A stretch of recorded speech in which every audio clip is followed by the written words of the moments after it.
When working on Etude number 5, there's a pinky key trick that I'd like to show you. When you get the very first measure and you have to go left side D flat, then you got to go right side D flat, well then the next grace note is an E flat. So how do you maneuver it so that your pinkies don't have to awkwardly slide or you get an awkward technical hiccup in the passage?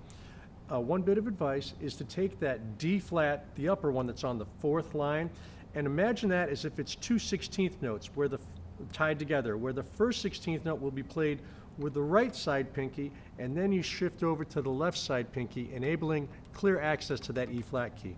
Let me try playing this for you so you can clearly see it.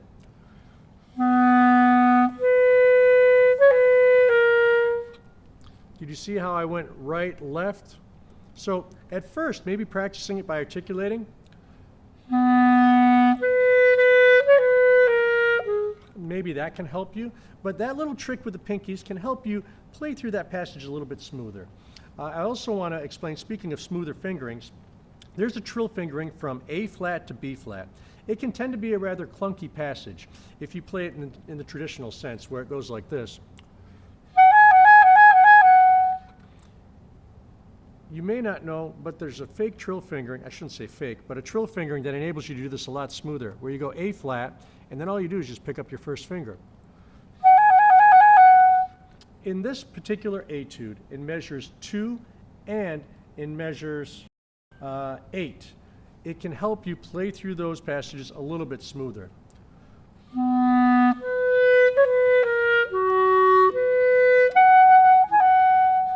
So I hope that little trick can be helpful to you. I do want to point out measure 3 looks pretty awkward in that you have B double flats and G flats, and if you've practiced your fully diminished 7th chords, just think of it, it's nothing more than an F sharp diminished 7th. And at the very end of this etude, in measure number 12, there's that octave leap from the D flat, clarion D flat to the altissimo D flat. And I want to show you a half-hole slide technique that can help you facilitate playing smoother when trying to play soft into the upper register.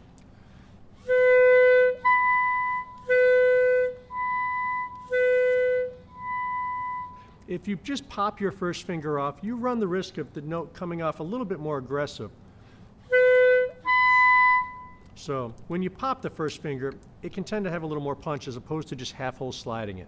I hope that those subtle tricks can help you out in your preparation for Etude 5, and as always, best of luck with your practice.